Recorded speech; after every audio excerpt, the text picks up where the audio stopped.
Behind Mario Van Peebles' ambitious 1993 Western lies a treasure trove of bizarre behind-the-scenes secrets that are wilder than the movie itself.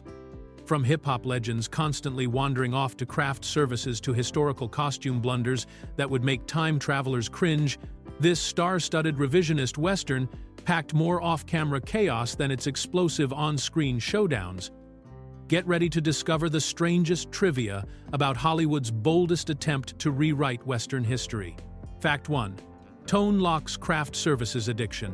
When you're dealing with a star-studded cast that includes everyone from hip-hop legends to seasoned actors, you might expect some interesting behind-the-scenes behavior, but nobody on the set of Posse was quite prepared for Tone Lock's particular quirk. The rapper, who was cast as Angel, one of the members of Jesse Lee's Posse, had developed what can only be described as an irresistible attraction to the craft services table that became so problematic it required its own dedicated solution. Between takes, while other actors would typically stay near the set or retreat to their trailers, Tone Lock would consistently disappear from wherever he was supposed to be, and the crew always knew exactly where to find him. Without fail, he would have wandered off to the craft services area, where he'd be sampling the food, chatting with catering staff, or simply hanging out around the snack table. This wasn't just an occasional occurrence or a case of grabbing a quick bite during breaks. It happened repeatedly throughout filming, creating a genuine logistical challenge for the production team. Director Mario Van Peebles and the producers eventually realized they needed to take action to keep their scenes moving on schedule. Their creative solution was to assign a specific production assistant whose primary job was essentially babysitting Tone Lock between setups. This crew member had one main responsibility: to follow the rapper around and make sure he stayed where he needed to be for filming, or at least to know where to quickly locate him when it was time for the next take. The situation became such a well-known part of the daily routine on set that it turned into something of an inside joke among the cast and crew, though it also highlighted the more relaxed, almost family-like atmosphere that Van Peebles tried to maintain during production of this ambitious Western. Fact 2. The flag that time forgot. One of the most glaring historical mistakes in Posse involves something that should have been relatively easy to get right, but somehow slipped through the cracks of what was otherwise a carefully researched production. In several scenes, set in the all-black town of Freemanville, viewers with a keen eye for historical detail will notice a modern American flag with 50 stars flying proudly outside the local schoolhouse, creating a significant anachronism that places the movie decades ahead of its intended time period. The problem becomes clear when you consider that Posse is set in 1898, during the aftermath of the Spanish-American War. At that point in American history, the United States had only 45 states, which means the flag should have displayed exactly 45 stars arranged in the pattern used during that era. The 50-star flag that appears in the movie wasn't adopted until July 4, 1960, after both Alaska and Hawaii joined the Union, making this particular flag about 62 years too modern for the film's setting. This type of mistake is surprisingly common in period films, where prop departments sometimes grab whatever American flags are readily available without checking the historical accuracy of the star count. The error is particularly noticeable because the flag appears in multiple shots and isn't just a quick background detail that might be easy to miss. Instead, it's prominently displayed as a symbol of the community's patriotism and civic pride, making the anachronism even more jarring for viewers who know their flag history. What makes this mistake especially interesting is that it occurred in a film that was specifically trying to tell an accurate story about African American contributions to the American West, emphasizing historical authenticity in its mission to correct Hollywood's previous omissions of black cowboys and settlers from Western narratives. Fact 3. Billy Zane's Revolutionary War cosplay. Billy Zane's portrayal of the villainous Colonel Graham includes one particularly bizarre costume choice that makes his character appear to be stuck in the wrong century entirely. Throughout the film, when Graham appears in civilian clothing rather than his military uniform, he sports a tricorn hat as his regular headwear, creating an anachronism so severe that it would be like watching someone in a modern movie casually wear a top hat to the grocery store. The tricorn hat, with its distinctive three-cornered design, was indeed a popular and fashionable choice for gentlemen during the American Revolutionary War era in the 1770s and 1780s. However, by the time Posse takes place in 1898, this style had been completely out of fashion for well over a century. The tricorn had its heyday during the colonial period, and the early years of American independence, when it was considered the height of masculine sophistication and was worn by everyone from George Washington to everyday merchants and tradesmen. By the late 1800s, when the film is set, men's fashion had evolved dramatically, and the standard civilian headwear would have been bowler hats, derby hats, or various styles of wide-brimmed hats that were practical for frontier life. A tricorn hat in 1898 would have looked as ridiculously outdated and attention-grabbing as someone today deciding to wear a powdered wig and knee-length breeches to a business meeting. This costume choice is particularly puzzling because the film's production team clearly put considerable effort into researching other aspects of period-appropriate clothing, especially the military uniforms worn by the Buffalo Soldiers, which are generally accurate to the late 19th century. The tricorn hat stands out as such an obvious historical mistake that it's unclear whether it was an intentional character choice meant to emphasize Graham's eccentricity or simply an oversight by the costume department. Fact 4.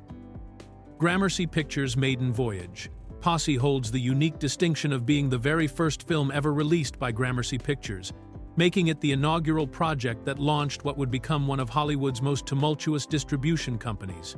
When the film hit theaters on May 14, 1993, it marked the beginning of a corporate journey that would involve multiple ownership changes, near bankruptcies, and eventually evolve into the specialty film division that movie fans know today as Focus Features. Gramercy Pictures was originally founded on May 20, 1992, as a joint venture between Polygram Filmed Entertainment and Universal Pictures. The company was designed to serve as Polygram's distribution arm in the United States and Canada, while also functioning as Universal's art house division for more specialized films. The decision to launch this new company with Mario Van Peebles' ambitious Western was both bold and risky, considering that revisionist Westerns weren't exactly guaranteed box office hits at the time.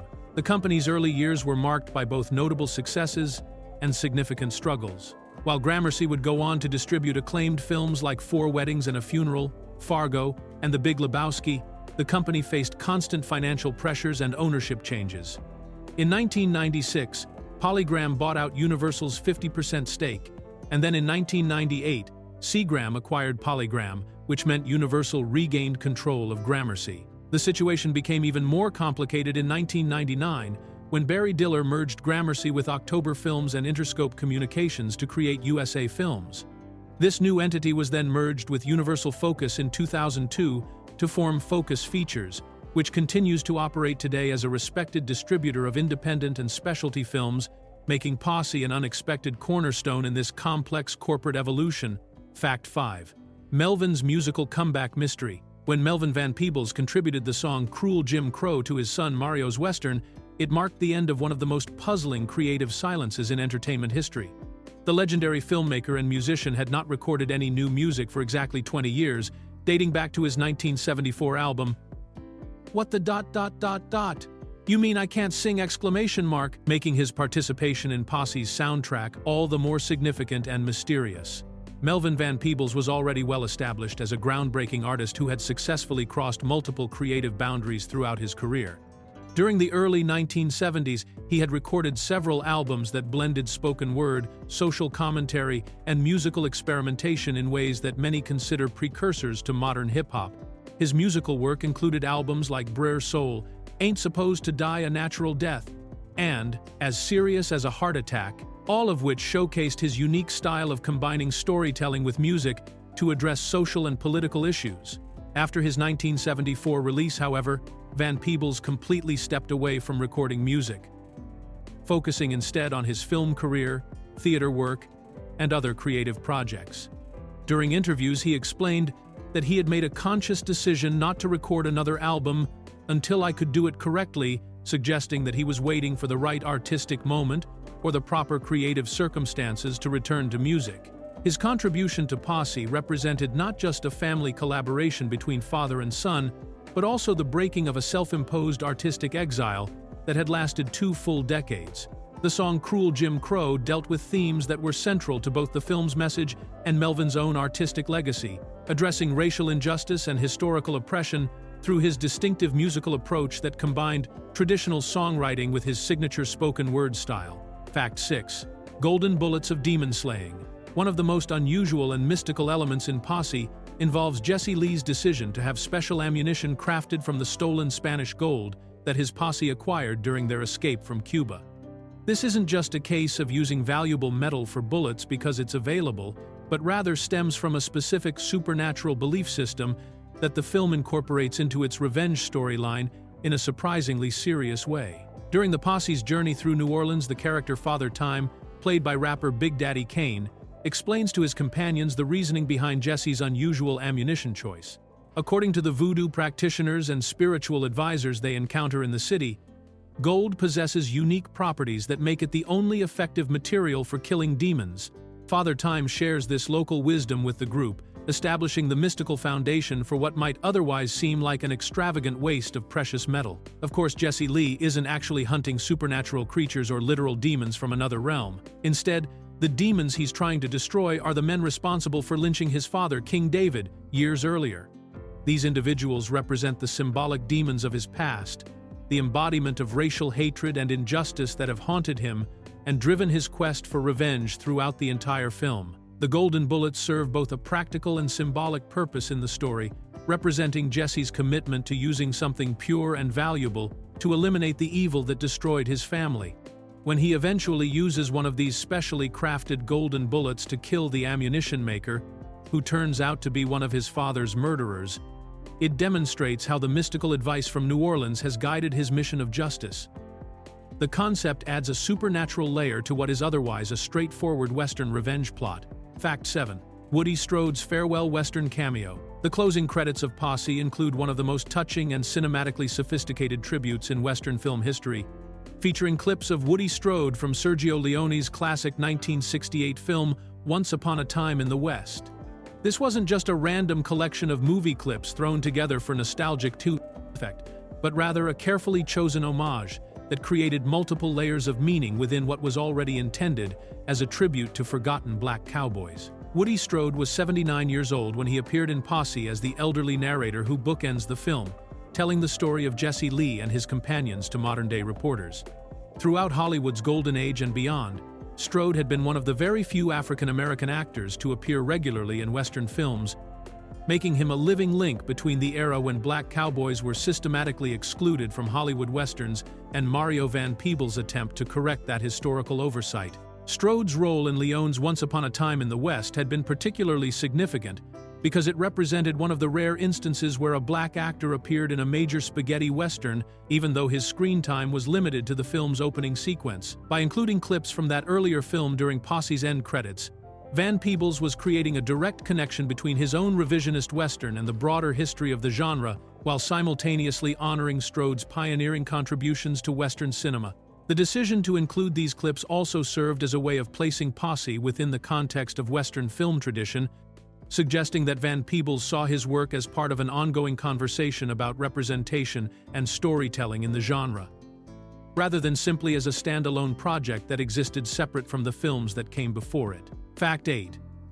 The director's inappropriate love scene. Actress Sally Richardson found herself in an unusually awkward professional situation while filming Posse, as she had to perform her first and only nude love scene in her entire career with Mario Van Peebles, who was simultaneously serving as both her co-star and the film's director.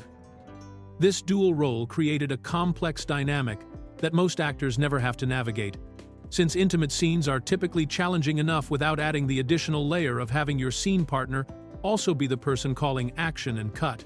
Richardson, who played Lana, the love interest that Jesse Lee had left behind in his hometown of Freemanville, approached this potentially uncomfortable situation with a surprisingly practical attitude. Rather than viewing Van Peebles' double role as director and scene partner as an added complication, she chose to see it as actually providing a unique advantage that most actors don't get during intimate scenes. In interviews about the experience, Richardson explained her perspective by noting that having Van Peebles serve as both director and co-star meant there was literally one less man in the room during what could have been an even more uncomfortable filming situation.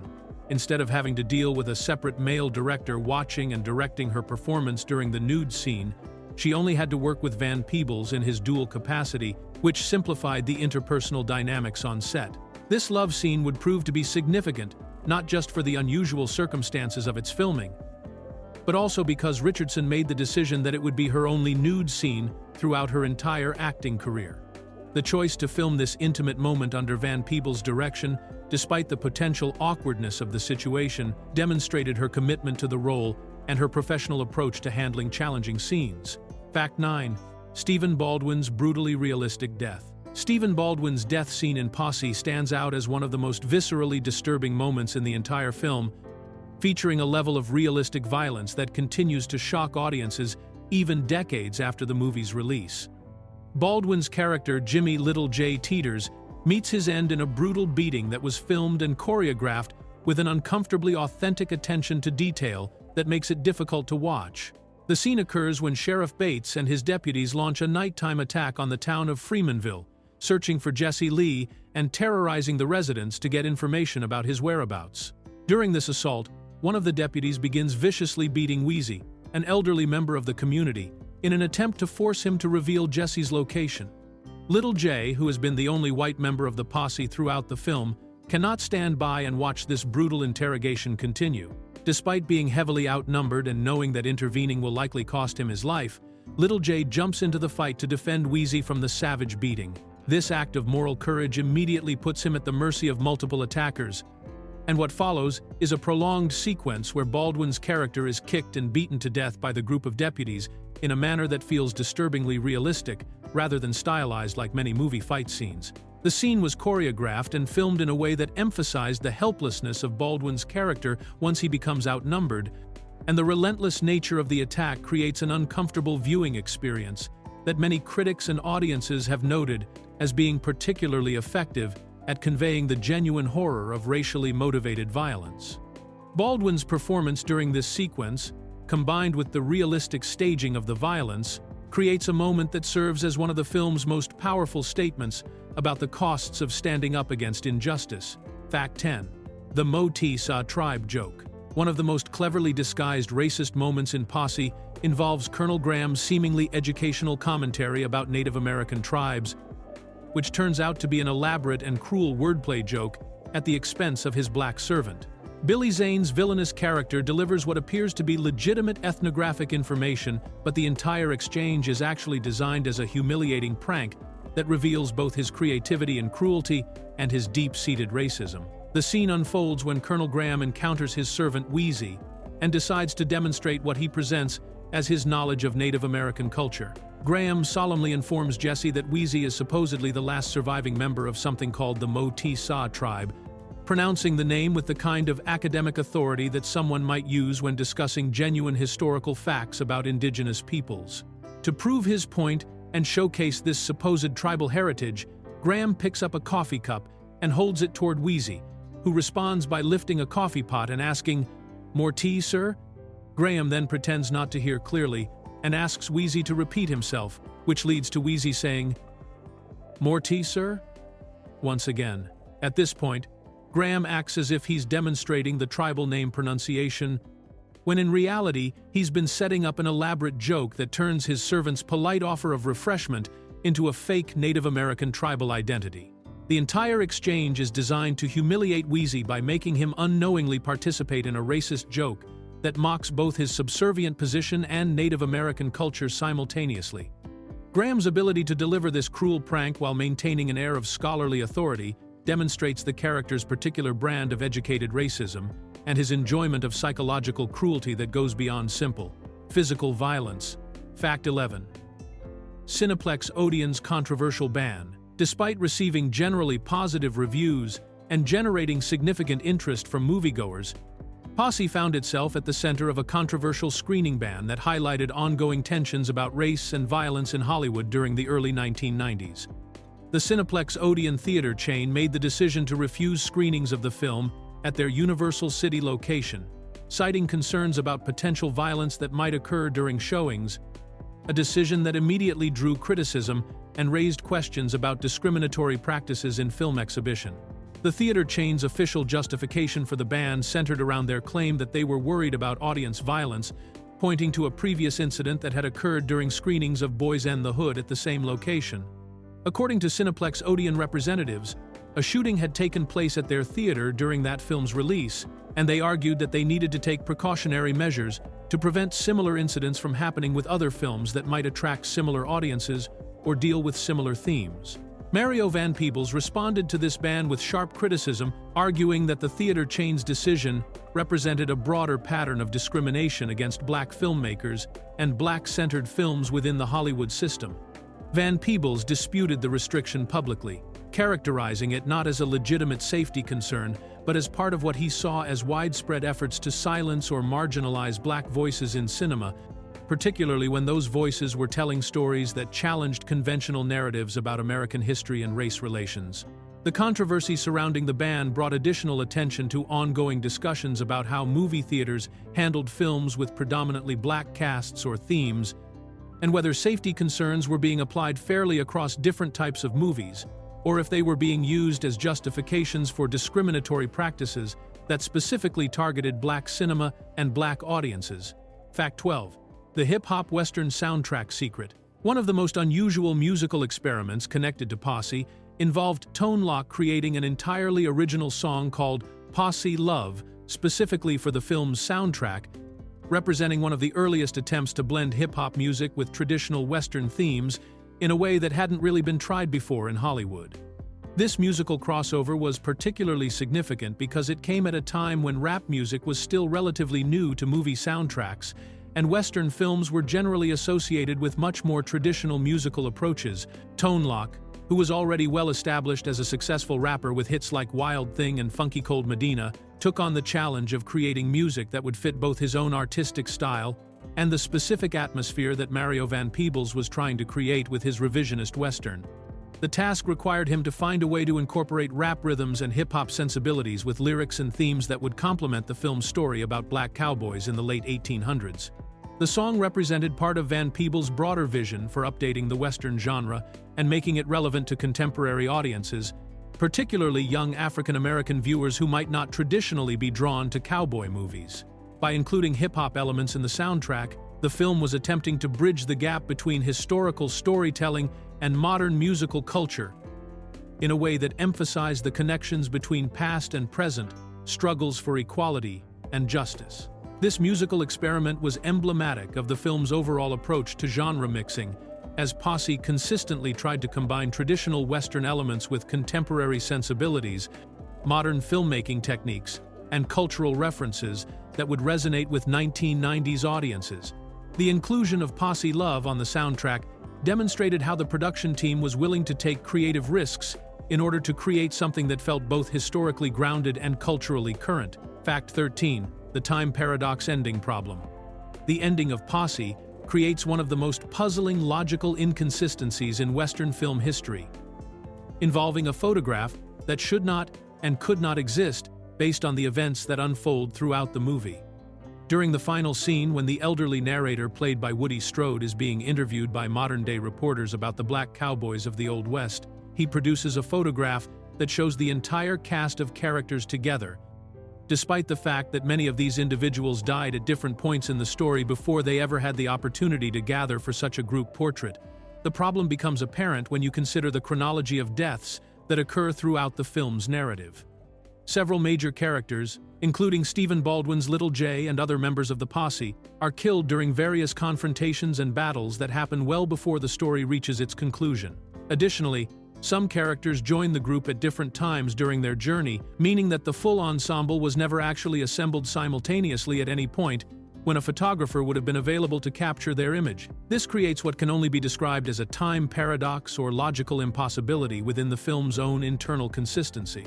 The photograph suggests a moment of unity and completeness that never actually occurred within the story, showing characters who died early in the narrative standing alongside those who survived until the end, as well as individuals who joined the group at different stages of their adventure.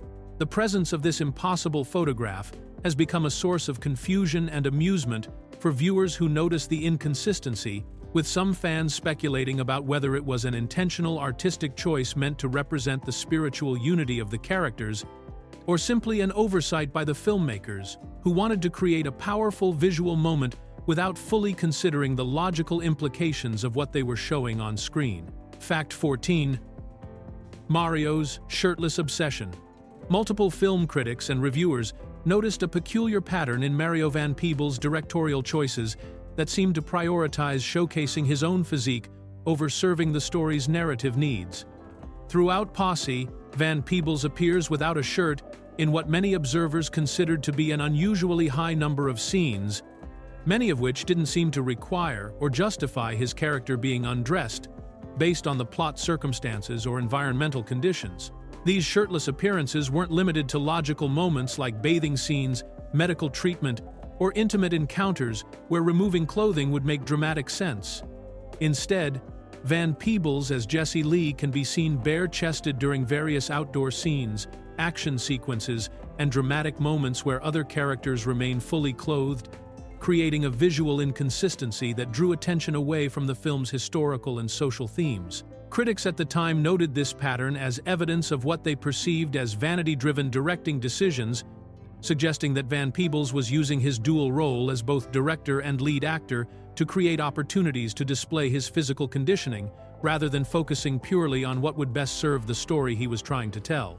This criticism was particularly pointed because it came in the context of a film that was attempting to make serious statements about African American history and representation in Western cinema.